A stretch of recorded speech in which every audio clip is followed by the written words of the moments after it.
Hey friends, it's Michelle Lamoureux, and I wanted to let you know that I've selected some of my favorite interviews to rerun for you this holiday season and into the new year. The newest season of the Good Life Coach podcast will air on Wednesday, January 18th. And if you have yet to subscribe or follow the show on your favorite podcast player, you can do so now, and any new episodes will automatically upload to your listening device. The other way to stay connected is to sign up for my newsletter over at thegoodlifecoach.com. It comes out once a week, and I'll email you the latest interview and other updates that I only send to the Good Life Coach community through the newsletter. And once you sign up, you actually get a copy of my book, Design a Life You Love, free, sent to your inbox. So I'm wishing you all a happy, healthy, and abundant new year, and look forward to connecting with you again in 2023. Be well and enjoy this rerun. Here we go.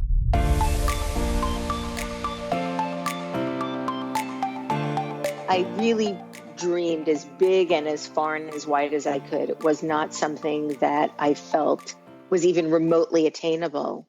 And then over the next year, things started to manifest, and I reread the entry in my journal where I'd written it about a year later. I was like, oh my God, this is terrifying. How amazing this is. I wrote all of this and I didn't even have any recollection of it. Wow. And I would say it took more than 5 years. I would say within 10 years, I would say 80 to 90% of it was achieved. Hey there, it's Michelle, and welcome back to the show. You are going to love today's interview. Joining us is the iconic Debbie Millman. I have been an admirer of her work for years, and so it was such an honor to be able to interview her and to share her branding expertise as well as her 10-year life plan, which is something that she teaches to her students at her school that she co-founded. It's the world's first graduate program in branding, called the School of Visual Arts in New York City. And what Debbie shares today is how she learned this exercise from Milton Glaser and used it to manifest everything she wrote down within a 10-year period, which is remarkable. So I'm so excited for her to explain that process. So for 20 years, Debbie was the president of Sterling Brands, one of the world's leading branding consultancies. And under her leadership, Sterling grew to 150 employees in 5 offices. Now, while Debbie was there, she worked on the logo and brand identity for Burger King, Hershey's, Haagen-Dazs, Tropicana, Star Wars, Gillette, and many more brands that you would recognize. Debbie is an author of 6 books, an educator, a curator, artist, and the host of the award-winning podcast, Design Matters. She's been named one of the most creative people in business by Fast Company and one of the most influential designers working today by Graphic Design USA. You'll hear that Debbie is so committed to everything she does and also committed to giving back. And she is currently working with Law and Order SVU actor and activist Mariska Hargitay's Joyful Heart Foundation to eradicate sexual assault, domestic violence, child abuse, and the rape kit backlog. So just 2 little footnotes before we get into the show. We wanted to mention that you'll hear me talk to her about Roxanne in the beginning of the interview. Roxanne Gay is Debbie's now wife. They were engaged at the time of the show. And the other thing is I had asked Debbie her thoughts on people trying to create a brand out of themselves, and she gave a really interesting answer. Unfortunately, I had a technical issue on my end that while she was speaking, part of the audio dropped. So I only have part of her answer, but I kept it in because it was such a good response. And I think it gives you a clear picture on her thoughts about that. So remember, all of the show notes can be found over at thegoodlifecoach.com. And as you know, this show is all about designing life that you love. And I'm so excited for Debbie to share how she continues to do this and how we can too. So here we go.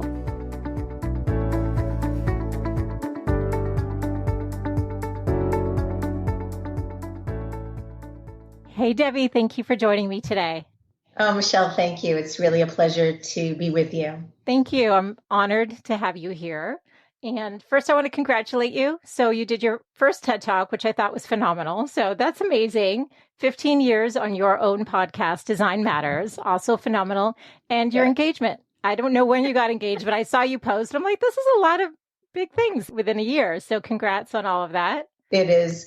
I don't know if, do you believe in astrology at all? I've definitely had my chart done a few times for sure. So there's this thing in astrology called the Saturn return, Yes. which happens every 29 years. Saturn returns to the place it was when you were born. And usually the first Saturn return, 29, when you're 29, usually you have a lot of big life changes and look to really lean into your life, deal with a lot of the issues that you might not have dealt with. And between 29 and 30, I definitely had that happen. It was one of the worst years or hardest years of my life. So now I'm going through my second Saturn return at 58. What astrology points to is that you tend to, with your second Saturn return, have a lot of positive things happen. And so I'm attributing all that luck to my second Saturn return. I love it. So what's your sign? Now, I'm curious. I'm a Scorpio. Okay. So I actually read a beautiful article that Roxanne wrote about you on Medium. I was touched by it. Yeah. And I'm actually Thank curious. you. Yeah, it's really beautiful. And I'm curious, with so much of what's happened with coronavirus and everything happening, like New York City being the epicenter and being in LA, what are you doing to cope and manage, and how are you just doing? Well, it's kind of day to day. Some days I'm sort of saying some days I'm blue, some days I'm indigo blue, some days I'm sky blue. It's just a lot of different shades, and other days I'm okay. So it's definitely day by day. It's hard being away from home. It's hard being away from my cats. I get regular checkups about my kitties from a family member who's watching them, but it's hard. It's really hard. Yeah. It's hard. I had to move my entire graduate program online in 3 days. So that was also really challenging. I can feel you on all that. And I think, we're trying to do our best day to day, but it's definitely not easy. And it's hard if you're home and your heart, so much of it is in New York City and with your school. But I wanted to dive into your branding expertise. So you have had an illustrious career, and you've worked on so many hundreds of brands and so many iconic brands like 7-Up and Burger King and Star Wars and Tropicana and more. And I think my audience just loves knowing, how did somebody get started? How did you get into the world of branding? And what was your first sort of recognition of brands? Because it's sort of curious, right? It's such a powerful thing in our lives. Well, I don't think I had a conscious understanding of the power of branding, capital B, but I was very aware of brands and what they felt like from being a small child. I mean, my dad was a pharmacist and he owned his own pharmacy, and my mom would take us to visit him at the store, and I was mesmerized by all the packages and the barrettes and the makeup and the skin creams, and felt like they had magical power to make me better, which is sort of sad. But I also can look back on that time and see that was a real education in what brands can or shouldn't or should do. But the actual understanding of the discipline of branding didn't really happen until much, much, much later.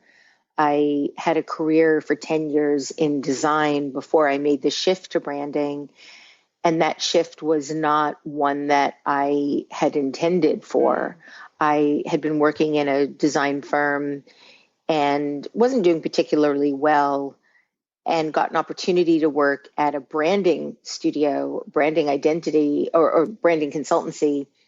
And the job that I was hired for was new business. And I took that job really as a Hail Mary because I needed to pay my rent and wanted to stay somewhat analogous to the design business or adjacent to the design business, and ended up finding out very quickly that I had a particular talent for new business.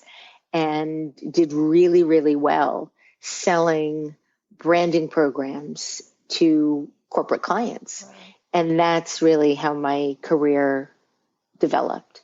Wow. Okay. Through the success of sales. Okay. So how do you differentiate between, so for people who aren't familiar with this world, like design versus branding? Well, branding is the process of manufacturing meaning, creating meaning through symbols and objects. And design is the expression of that meaning. Gotcha. Okay. Is that your definition then of branding? Well, branding is manufacturing meaning. Okay. And I'm not using manufacturing in a pejorative way. People are like, oh, that sounds so manipulative and fake. Well, it kind of is in a way, in that you're making something out of nothing. Right. You're creating something that then you want to communicate meaning and value with. I often say that branding is the result of a journey of positioning. And you're creating something, and you're creating a positioning around that thing that you want to communicate out and create consensus around. And design is that consensus. You're using design to create consensus. Right. So it's curious though. So when you were hired, getting the new business, whatever, let's say to either create a new brand or to rebrand, and it's all about infusing, creating that meaning. How do you stay true to that? How do you do that? Because there's a lot of entrepreneurs who listen. And I think what happens, it's a very noisy world with social media, and everyone starts comparing, and they lose that essence of even who they are or what they represent. So I'd love your thoughts on how do you create? How do you approach it?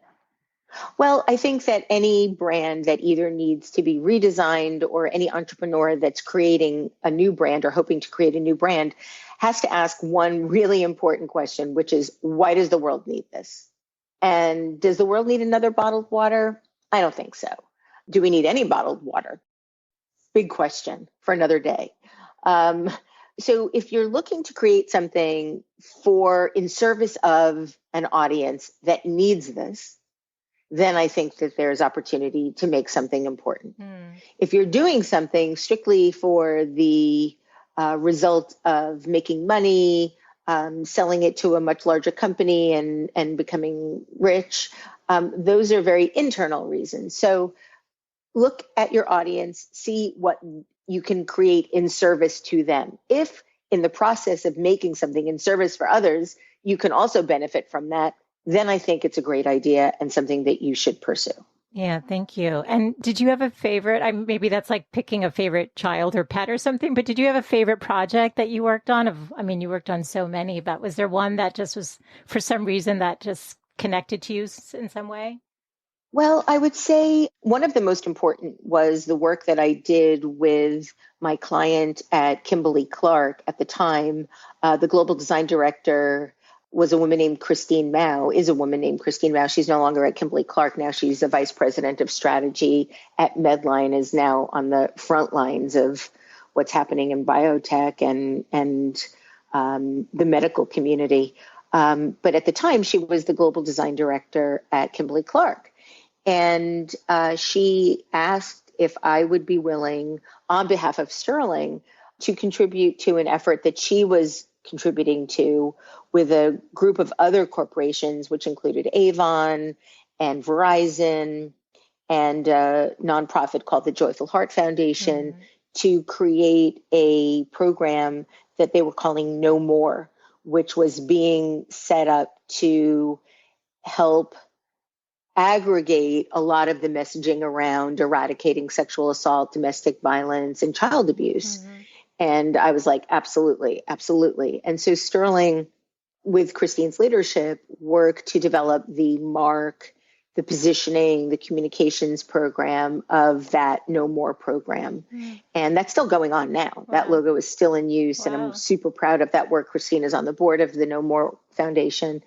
And then in the meantime, because of the collaboration with the Joyful Heart Foundation, which was founded by Mariska Hargitay, who's the star of Law and Order SVU, I was invited then to help them with their positioning and their mark, which I did, and then was asked to join that board. So I'm actually now the chairman of the board of the Joyful Heart Foundation, whose sole purpose at the moment is not only to eradicate sexual violence, but to end the rape kit backlog, which is the result of that sexual violence and the culture of undermining evidence of sexual assault victims. Wow, that's really so beautiful. And I'm wondering, when you're talking about meaning and being able to create something that's so deeply important, I'm so curious with all the work that you've done. What do you feel about what you're seeing now? So I have an 11-year-old, so I have a tween. You go out to eat, well, not now, but when we used to go out to eat before COVID. Back in the olden days. Right, exactly. Right. 3 months ago. You see young women, everyone's so there's the brand for the water bottles, everything. And now there's everyone's trying to create a personal brand, it seems like, and put their mark on the world. And so, when we were growing up, I'm 49, maybe that community was your 300 classmates in high school. And so you'd want to wear the Gibro, at the time it was Gibro jeans. But now it's it's global. The desire is to infuse your sense of self through influence and likes and this thing. And I'm just so curious because I'm concerned as a mom. Please share. You must have opinions on this. Yeah, I do. I'm actually working on something right now that I'll share with you in terms of some of my thinking, because I have very strong opinions on this topic. Okay. I don't believe that a person should aspire to be a brand. You can own a brand, you can represent a brand, but to be a brand is a very different thing. Okay. As I mentioned before, brands are manufactured. They don't have any internal life. Yes. They don't breathe. They don't have a soul. They don't have consciousness. You tend to want your brand to be fairly consistent and predictable. If you open up your bottle of water and it tastes different, you're not going to be like, oh, wow, that's a change. You expect it to taste like it tasted the last time you had it. Otherwise, You're suspicious that there's something wrong with it. That's right. So brands don't direct themselves. They're directed by people. Yes. People are alive and messy and complicated and inconsistent and complex. You want to be complex. You want to be multifaceted. And humans have a sense of right and wrong, good and bad. Products can be brands. That's what we want to make them in order to have mutual consensus, to have mutual understanding and global consensus. Humans have a moral compass. Brands don't. And what I think humans should maintain and grow and evolve is their reputation and their character. And you earn a reputation by trying to do things well.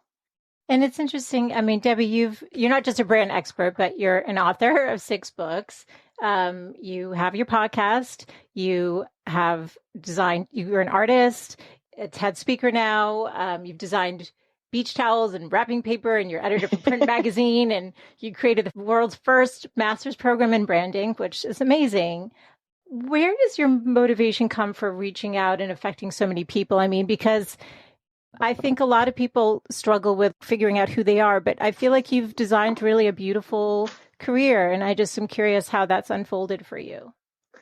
Well, I think that a lot of it really comes from wanting to feel like I have meaning and value. It's somewhat selfish, I think. I've combated feelings of not mattering and a sense of not being someone that adds to the world in some ways. So I think that a lot of that is to create a sense in myself of being worthy. And I think so many women feel that, including myself, and I know the women listening, so I actually really appreciate you saying that. But with all the amazing work that you've done, I feel like it's not really fair to say that for you. I know, it's very deep, and it is. You mentioned Roxanne. Yeah. She watches how hard I work and is often pointing out that no matter how high a bar I set for myself, if I even come near reaching it, I just raise it higher, so that there's always this quest to try to be better. And that just comes from my lack of self-esteem. Oh, you're such a Yeah. beautiful soul. Thank you for sharing that because I think so many women are going to relate, myself included, where, we just feel like you're constantly striving. And then, like you said, you hit that thing. And then it's like, oh, well, maybe I need to be out there proving myself more. But then, as Roxanne would say, look at all you're doing. Like, it's incredible what you've created. I mean, And I still don't feel like it's enough. So there you have it. Okay. Well, that's actually helpful hearing because I was going to actually ask too, like with the successes and the different things, have you found that part in your heart where you feel like, okay, yes, I don't care anymore. Like I know it and I can feel it. It's resonant within, but it's a life's work. Do you think it's a life's work? Yeah, I do. I think admitting that you feel that way is a big part of acknowledging that it exists and working on it. For a long time, I wouldn't have been able to say that, but fortunately now I can. So maybe just awareness is the first step. Yeah. And maybe, I mean, in a way though, but with all the good that you've created, it's like you giving a gift back. So wanting you to acknowledge the benefit that the rest of us have received from the beauty of your work and your commitment and your hard work. Thank you, Michelle. Thank you. It means a lot to hear it. It really does. I'm telling you, as somebody who has followed you and has so much admiration, that I'm so deeply grateful for your work and your commitment. So thank you, Michelle. Thank you. Thank you. I'm wondering, do you have practices or questions that you do to kind of tune out the noise and just stay connected to what that next step is? Even if you're feeling like it's aspiring to the next step on the ladder, but anything that you do to intuition, what guides you to the next project? Is it sort of things that come in, or do you actively seek or have those goals or something that? Yeah, I mean, I think that one of the biggest contributors to the various things that I've done over the last 15 years was the creation of my 5-year life plan in the class that I took with Milton Glaser in 2005. He doesn't teach it anymore, unfortunately, but at the time he was doing summer intensives at the School of Visual Arts. And this was before I was even teaching. And I took the class, and one of the exercises in the class was envisioning your life 5 years out. And very clearly, very distinctly, very detailed, to write out what that day looked like 5 years into the future, as if you could do anything you wanted without any fear of failure, humiliation, rejection, etc. And he really urged us to write that plan with as much heart as we could muster, because he found it to be a rather magical exercise. And over the 50 or so years he'd been teaching, it was one of the most profound and powerful exercises that he taught. And I did. I put my whole heart into doing it and then put it away. I really dreamed as big and as far and as wide as I could. It was not something that I felt was even remotely attainable. And then over the next year, things started to manifest, and I reread the entry in my journal where I'd written it about a year later. I was like, oh my God, this is terrifying. How amazing this is. I wrote all of this and I didn't even have any recollection of it. Wow. And I would say it took more than 5 years. I would say within 10 years, I would say 80 to 90% of it was achieved. Then I would say within 13 years, everything had happened, except the things that I had changed my mind about that I didn't want to happen. So that was interesting. And then in 2017, I decided to write another one. And quite a number of those things have manifested as well. Again, big, fat, giant dreams. So wow. I now teach that exercise as part of the classes that I teach at the School of Visual Arts. Yes. But I've changed it to a 10-year plan as opposed to a 5-year plan, because yes. I feel that you need more runway for big dreams. And also Milton's class was for mid-level designers. And so a lot of us were in that 40-year range, whereas most of my students are in their 20s and 30s. So I want to give them more time to be able to manifest. Wow. That's been one of the biggest exercises, most important exercises of my life. But you wrote it and tucked it away and weren't sort of consciously thinking about it? Nope. So why do you think it worked? Because it's I believe in visualization and manifesting and all that stuff. I'm just curious that what about this process do you think was, that brought the things into your life? I think it's about declaring your wants, declaring what you want for your life, and not just waiting for things to happen, but actually declaring that something like this is important to you, and then letting your unconscious take over to some degree in guiding you there. Yeah. And so it's just that, just in terms of like dialing in a little in case somebody wants to do this, or how you teach it is it just write as much as you want, but Yeah, just as right. As long an essay as you want, and then we share it in the class. you So there do is this sort of putting it out in the a world. declaration of Yeah, intention. yeah, and I also get the same response that Milton has had, where so many of my students are writing me 5 years, 10 years later, and saying, "Wow, this really is powerful." Wow. And does he or do you advise to talk about like the different areas of your life, relationships, home, career, or is it just free I form? People just write whatever they want to write. Some people, Wow. relationship is more important to them. Some people, career is more important at that point. It's up to whatever anybody wants. Wow. Okay. So I'm totally doing this. And I think everyone should do it who's listening. Yeah, I talked about it on the Tim Ferriss show, and then some lovely person transcribed what I said and put it and made a website out of it. And I think it's called your 10-year plan.com or something like that. But if you Google Debbie Millman, Tim Ferriss 10-year plan, you'll find it easily. Okay, I'm so looking that up. And actually, when I heard you on Tim's podcast, I love that episode. I thought that was a beautiful interview. And there was a story that you told that really touched me about when you were 8 years old and you had drawn and you had The found this picture. drawing. Yes, can you tell that story? Well, I grew up in a really challenging environment, physically, sexually, emotionally abused for quite a long time. And I had no idea what I wanted to be or do. And I struggled for the first 15 years of my career, the first 10 especially.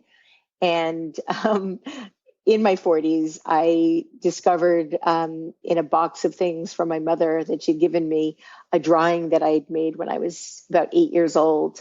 And it was a drawing that featured people on a city street. I think me and my mother walking. I was a little girl, so it was a mom-looking person and a little girl. And it's Manhattan. And I'm a native New Yorker, but I hadn't had any real exposure to Manhattan until I was in college. I was much more Brooklyn, Staten Island, and Queens. That was the bridge and tunnels. And actually, no, it was a little earlier in high school because my parents got divorced and my dad moved to Manhattan. So in high school, I did have some exposure to Manhattan, but this was clearly written quite a long time before that. What I realized when I looked at it, that I sort of predicted my whole life. I was very careful in the way I drew this picture. And on the bus, it says bus, and on the bank, it says bank, and on the dry cleaners, it says dry cleaners. Who even knew that I knew what dry cleaners were when I was 8 years old? Yes. And then there was a Lay's potato chips delivery truck. And rather than just writing delivery truck, I wrote Lay's potato chips. And so clearly I knew what logos were back then. So at 8 years old, I envisioned this life where, I'm living, going to the bank, going to the dry cleaners, taking taxis and cabs, and drawing logos for a living. So it's quite remarkable. It is remarkable. And it's almost like you created a vision board for yourself without Exactly. realizing that's what you were doing at the time. Yeah. Yeah. So I love that story. And I've heard you talk about how you always knew you wanted to have a creative life and that art was a part of you. And I think that there's a lot of us, myself included, a lot of the women listening who are creative expressions, those parts of us we kind of hold in a private space and we don't allow. It's like, it's so deeply protected. And I'm just curious, as a creative person, as somebody who is an artist, who made a career being able to, design and then do the branding and, connect all these amazing talents that you have, what advice do you give to somebody about allowing that art to come through without so much shielding, if for lack of a better word? You just have to practice doing it. I don't think that there's anything that you can tell yourself to get yourself to do it other than just doing it. And what I can tell you, as somebody that took a long break from doing a lot of creative work when I was more involved in the corporate world, is that it will come back. And if you do it regularly, you will really still be able to get better at it. And so if you want to do it, you just have to decide to do it. And if you think that you're too busy to do it, one of the biggest things that has traveled that I've said is busy is a decision. We make the time to do the things we want to do. Yeah. And if we say we're too busy, generally speaking, it's not as much of a priority. We just don't want to do it as much as the other things that we're actually doing. Some of those things might be contributing to a better life for ourselves. Some of those things might not be. Some of those might be things that we need to do for other reasons. So I think that we have to be honest with ourselves about what we really want to do and hold ourselves accountable to doing it. Yeah, no, that's great advice. And I'm going to ask you a quick branding question again to go back because I'm curious. Do you have any thoughts or predictions on branding post-COVID and some of the revolutions? Where do you think branding's going to go with what's going on in the world? Well, I think that I've been very dismayed at the state of marketing through COVID. If I see one more goofy commercial with the same piano music talking about how times are different from companies that are not being true to what they're spouting in these ads, I might break my television. I don't need to see another Amazon ad. Pay your employees. Jeff Bezos has made so much money through this pandemic, and he should be doing so much more. So I'm really rather disgusted by the advertising that I'm seeing and how inauthentic and perfunctory and template cookie cutter it is. Sorry for the rant. No, that's okay. And I'm also really dismayed by a lot of what we're seeing now in terms of the response to the racial inequality and the rioting that we're seeing. Don't post something unless it's helpful. Do not post something to assuage your own privilege and guilt. Post something if it means something. I'm tired of looking at all of this faux activism online that isn't really doing anything but giving somebody a sense that they're contributing when they're really not. So I think it's a really, really hard time we're living in. And this gets back to the question you asked before about, branding ourselves. A lot of what we do online is to project an image of who we want to be as opposed to who we are. And I think we need to look really carefully at what we do and what we say and how we behave before we start to communicate that in a way that is performative as opposed to sincere. Yeah, no, that's so true. Thank you for that. To go back to your 10-year remarkable life plan, you talked about one of the questions you ask your students to think about is they're non-negotiable when figuring out what they really want. And for you, that was living in Manhattan. Mm-hmm. What would you say it is for you today? Has that changed? My non-negotiable is being with Roxanne. Oh. In terms of where we live, right now I'm in Los Angeles because we decided that it would be better for us to be here, less density, bit more sunshine and a big backyard. I'm actually growing a garden now, a vegetable garden for the first time in my life. And it's something I've always wanted to do. I have little cucumbers that are coming up. God, it's kind of amazing. Actually, coming up isn't the right word, just growing. They're tiny little cucumber nubs. It's the cutest thing. Oh my goodness. So that's my non-negotiable now, is to be with her. As far as where we live, I imagine at this point now that we'll be living bi-coastally, at least for the time being. I'm not sure when we're going to go back to New York, but my work is mostly in New York, so I will have to go back. And I do want to go back. So of course. I just want us to be together. I love it. That's a beautiful answer. That's awesome. Can you leave the women listening with your 3 best tips? I usually say on living a good life, but I'm going to say on designing a good life. On designing a good life. 3 tips. No pressure. 3 big tips. Continually think, if not now, when? Our time is finite. And as I get older, I'm becoming more and more terrified by how finite it is and how fast it goes. So if not now, when? And then something that I've written about, if you want a remarkable life, you really have to commit to doing it. You are the only person that most likely is standing in your way of doing something. And if you're not, then maybe think about what you could do to be the person that decides, and don't give up your dreams or edit your dreams before they're even something that you try. A lot of people, myself included, decide what's impossible before they really determine if it's possible. And most of that sense of it being impossible is self-generated. So I'm not smart enough, I'm not pretty enough, I'm not connected enough, I'm not talented enough. We self-edit what's possible for ourselves. And if I had to look back on my life, I'd say the biggest regret that I have is limiting what I thought I could do because of my own issues with how capable I thought I was. So try it before you decide you can't. Before you decide you can't. It's better to at least know. I think regret is something you don't ever get over. You get over failure and you get over rejection because you can metabolize those emotions. But you don't ever really get over regret. You always think, what if I had, what if I could have? And so what I can tell people is lean into the rejection, because you might not be rejected. And if you are, then you can still try again. You can augment your approach. You can come up with a different way in, but you get over rejection. You don't get over regret. So that's the second thing. And then the third thing, don't give up on love. So, I didn't find the sort of love of my life until I was 57. Love that.